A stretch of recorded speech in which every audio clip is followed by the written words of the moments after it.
Hey guys, MasterCoX here, and I'm here to talk to you about Project #BackFromMac. That's right, the PC build is just about to start. In fact, I've just come back from the guys over at Trusted PC Man, a local PC building company who also do local and remote support for companies and individuals.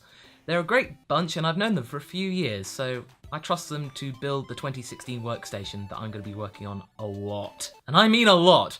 Team 4-Star is going to have a big year in 2016, so I need to be prepared for the challenge. So talking with one of the senior members of Trusted PC Man, Dan, we managed to come up with a somewhat, suitable and more mature, one that's more future-proofed and pragmatic.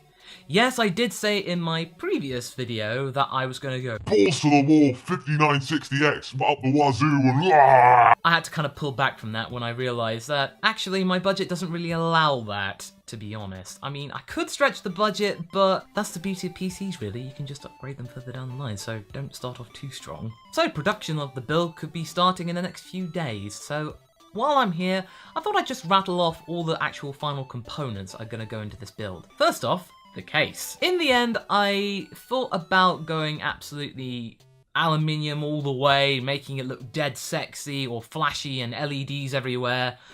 But you know what? I kept being drawn back to the NZXT H440, the 2015 edition specifically, with better ventilation and cooling, because the original 2014 version had some, not issues, but people said that the ventilation could be a little better in their minds.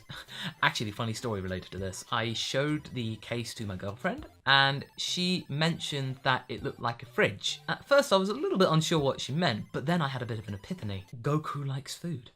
TFS Goku? Call it the fridge! It's going to be dubbed the fridge. I think it's perfect. It works splendidly. It's gonna have a white, black and blue theme.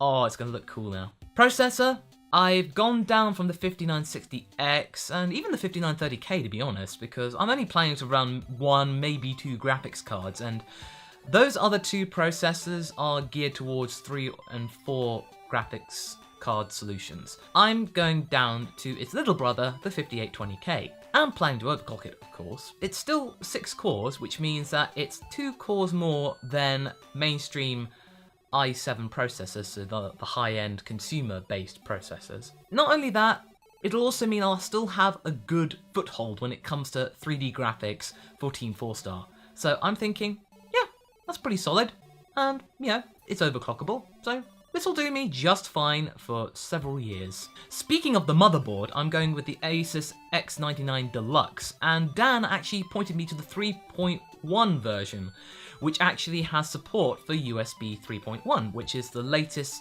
version of USB, Universal Serial Bus, which is the standard connection that you plug in hard drives, controllers, mug warmers, that novelty USB toy that your mate at your office has. It just looks really nice. The white of that works with the white of the case, and lovely.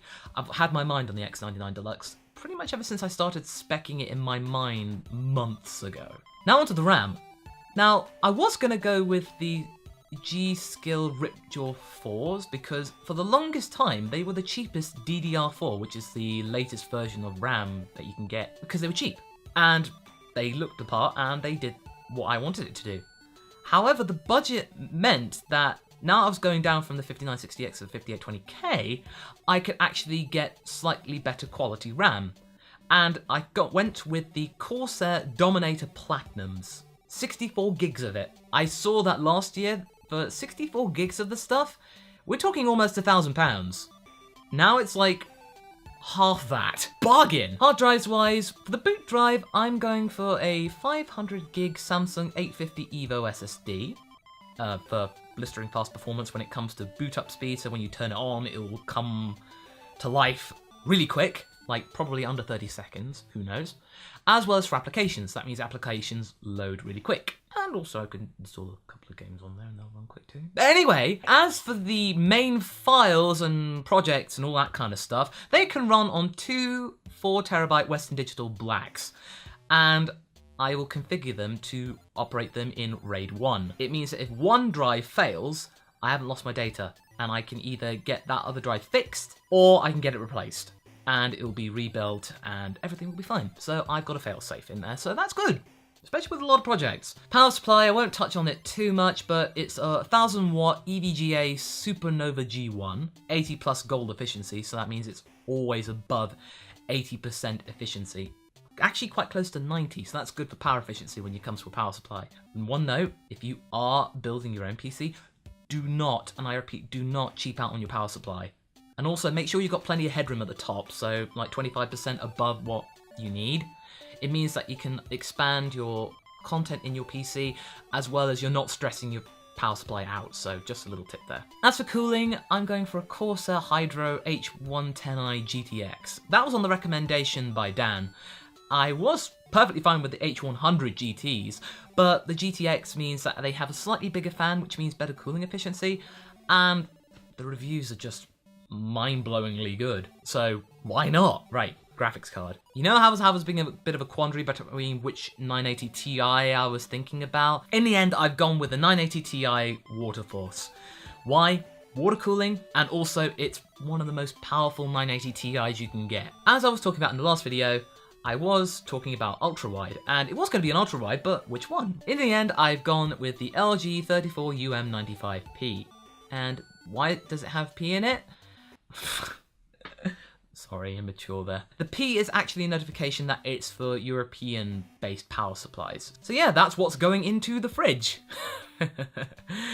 Juicy graphical goodness. Thanks to the guys over at Trusted PC Man. You can check them out on Twitter here, as well as check out my Twitter here. And don't forget to subscribe there. In the next part, hopefully you'll be able to see the fridge in all its glory. I'm still thinking about a keyboard, so if you have a recommendation for a keyboard, feel free to leave a comment. One note, it has to be silent. I need a silent keyboard, so I don't want a clickety-clacky one.